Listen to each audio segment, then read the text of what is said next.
क्या आपने फिल्मों में देखा है एक हादसा और इंसान अपने याददाश्त खो देता है और फिर एक दिन कोई घटना बरसों पुरानी यादें वापस लौट आती हैं।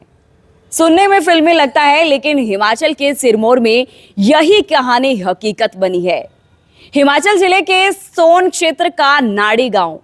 आज इस गांव में खुशी का ऐसा माहौल है जैसा दशकों में नहीं देखा गया, क्योंकि गांव का खोया बेटा 45 साल बाद वापस लौटा है। नाम रिखी राम, उम्र 62 साल और कहानी फिल्मों से भी ज्यादा अविश्वसनीय। साल 1980 में रिखी राम महज 16 वर्ष की उम्र में काम की तलाश में यमुनानगर गए। एक होटल में नौकरी की और एक दिन होटल कर्मी के साथ जाते हुए गंभीर सड़क हादसा हो गया। सिर पर चोट लगी और यहीं से जिंदगी बदल गई। याददाश्त चली गई, नाम तक भूल गए, घर परिवार गांव कुछ भी नहीं याद रहा।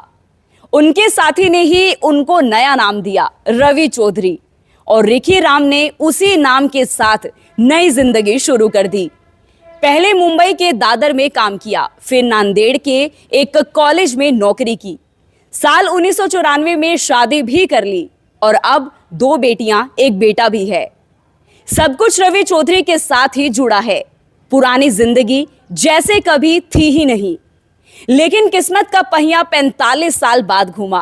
कुछ महीने पहले रिखी राम के साथ एक सड़क हादसा दोबारा हुआ। इस बार चोट ने यादें छीनी नहीं, लौटानी शुरू की। रिखी राम को बार बार सपने आने लगे। आम का पेड़, सोन के झूले, गांव के पगडंडियां। शुरू में उन्होंने ध्यान नहीं दिया, लेकिन यादें रोज आने लगी और उन्हें समझ आ गया, ये जगह मेरी जिंदगी का हिस्सा रही है। कम पढ़े लिखे होने के कारण वे खुद खोज नहीं कर पाए, तो कॉलेज के एक छात्र की मदद ली। गूगल पर नाड़ी गांव सोन खोजा, एक कैफे का नंबर मिला, वहीं से मिला नाड़ी गांव के रुद्र प्रकाश का संपर्क। पहले तो रुद्र प्रकाश को शक हुआ, लेकिन जब रिखी राम रोज बात करते रहे, बचपन के किस्से बताते रहे, तो शक यकीन में बदल गया। फिर परिवार से संपर्क कराया गया और वहीं से पुष्टि शुरू हुई कि हाँ, ये रिखी राम ही है। और फिर 15 नवंबर को रिखी राम अपनी पत्नी और बच्चों के साथ नाड़ी गांव पहुंचे। गांव के लोग फूल मालाएं लेकर खड़े थे और खुशी के आंसू भी। सबने उन्हें गले लगाया। वो बेटा जो 16 साल की उम्र में गुम हुआ था, आज 62 साल की उम्र में घर लौटा है।